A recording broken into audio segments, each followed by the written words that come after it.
I don't think you want to get a deal done. I think this is something where you'd like to see the rates go higher and allow the Republicans to hang themselves with that. Is that the answer? That's absolutely politics? That's absolutely a ridiculous assertion.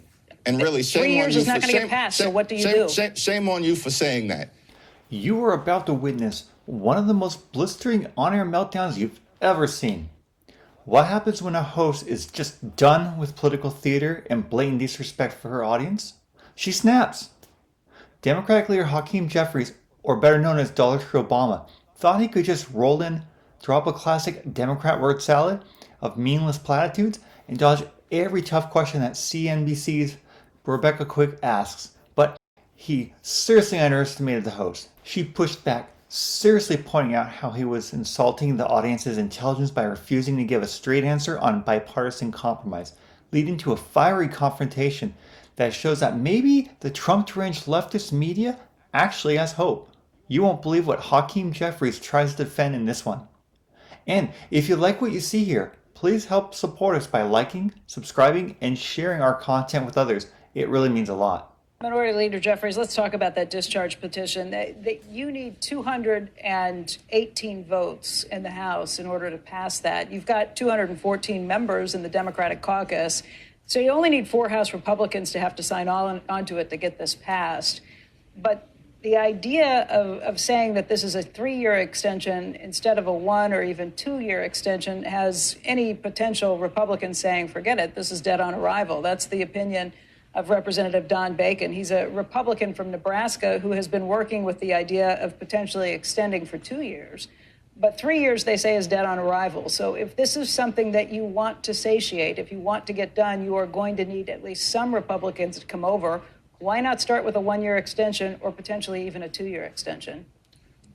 Well, Leader Schumer offered a 1-year extension in the context of trying to end the Trump Republican shutdown. Yeah, that's different. I'm talking about what you have now. Let's not go back to what's done in the past and what has not been extended. If you want to get something that has actually done, you need to do something that will have bipartisan. You can ask me the question. You can ask me the question. I'll provide the answer. Answer the question instead of going back. I'll provide the answer. No. I'm providing an answer in order to provide context. Republicans have repeatedly refused to take yes for an answer. It was a very reasonable multi-year extension that was offered. It was a 1-year straight extension plus a multi-year process through a bipartisan commission to more permanently resolve the Affordable Care Act issue. So having that context is absolutely important, regardless of what you may think. It's important context to make me realize that I don't think you want to get a deal done. I think this is something where you'd like to see the rates go higher and allow the Republicans to hang themselves with that. Is that the answer? That's absolutely a ridiculous assertion. And really, shame 3 years on you is not going to get passed, so what do you do? Shame on you for saying that. Because we're fighting. It's not a partisan issue for us. In fact, the states that are most impacted as it relates to an Affordable Care Act tax credit expiration are all Republican states. We're talking about West Virginia, Wyoming, Alaska, Mississippi, right? Tennessee. Over and over and over again, we can go through the list. That's why you probably have some Republicans who would sign on if you guys could come up with something that actually looks like a bipartisan deal. Listen, this is not a partisan fight for us. It's a patriotic fight. We're fighting for every constituent, even if Republicans aren't necessarily fighting for their own constituent. We want to find a bipartisan path forward. And that is what we've repeatedly indicated we want to do.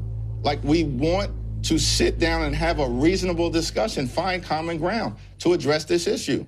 Now, Republicans said in the House they were willing to deal with the Affordable Care Act tax credit issue after the government funding agreement was reached. Well, now the government shutdown is over, and there's still been no conversations with House Republican leaders. Mike Johnson never said that. The leader never said that. You do have Republicans, though, who would agree with you on something if it was actually bipartisan in nature. That's what I'm trying to get at. Actually, Mike Johnson actually did say that there was always a plan to specifically deal with the expiration of the Affordable Care Act tax credits. In fact, he said that repeatedly. So I'm not sure what you're referencing. I think their plan is something that looks more like an HCA, which I'm guessing you would say is dead on arrival, too. If you wanted to set up these health care plans that are funded instead of going through the ACA, I'm assuming you would say that's dead on arrival, too, because there have been Republicans who've put that forward. Am I wrong in thinking you would not go along with that? What I'm saying is that what's in front of us is the immediate expiration of the Affordable Care Act tax credits. Republicans have had all year to deal with this issue, and they've refused to do it. So they're the ones who are not interested in finding a resolution to a healthcare crisis that they've created, including passing a bill that enacted the largest cut to Medicaid in American history. And because of their policies, hospitals, nursing homes, and community-based health centers are closing throughout America, including in rural parts of the country. Which why it would be nice to see a one-year extension so that none of these things happen immediately and give you all time to actually try and work on bipartisan situations, rather than a 3-year extension that basically kicks it down until the next administration is here. I think both sides need to come together and find some way of getting around this that's not necessarily saying, okay, we're going to spend $350 billion to extend these tax credits without having any way of trying to get at the real problems of what is causing higher premiums, what is causing this inflationary healthcare environment to begin with. Democrats are pushing a discharge petition for a massive 3 years extension on these subsidies. Now, why 3 years? House Republicans like Representative Don Bacon immediately declared it dead on arrival, suggesting a 1 or 2 year extension might actually pass. But here's the kicker, and the host went right for the throat on this one. She argued a 3-year demand is a calculated political trap, perfectly timed to expire right before the 2020 elections. Think about it. Democrats could then use your rising healthcare premiums as a political bludgeon, claiming that Republicans are the bad guys. And this brings us to the core question the host raised. If ACA is truly functional, why does it constantly require hundreds of billions of dollars in subsidies? $350 billion was mentioned just to keep premiums from skyrocketing. Doesn't that prove the program itself is fundamentally broken? Jeffries, of course, fired back, claiming Republicans, quote-unquote, rejected a 1-year extension, and pivoting to the fact that conservative Republican-led states like West Virginia, Wyoming, and Mississippi are the most impacted by this expiration. But the host wasn't done yet, turning her attention to the messy government shutdown and asking the crucial question, who really is to blame? Jeffries gave his pre-programmed slogan, "We didn't shut the government down." Donald Trump and Republicans control the House, the Senate, and the presidency. The host, clearly tired of this narrative, swiftly mocked his pre-programmed slogan. The core argument she delivered was devastating. Democrats previously said a simple 1-year extension of the ACA subsidies was perfectly acceptable when they were trying to open the government. Yet, after caving and getting nothing, they suddenly demanded 3 years. This apparent hardline shift was used to argue that Democrats are playing partisan politics and refusing to engage in any good faith negotiations that would actually lead to a long-term solution. So, what does this tell us?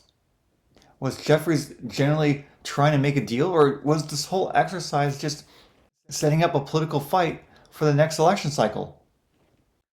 Drop a comment below and let us know what your take is. This is your daily dose of the truth. Thank you for watching, and we'll see you in the next one.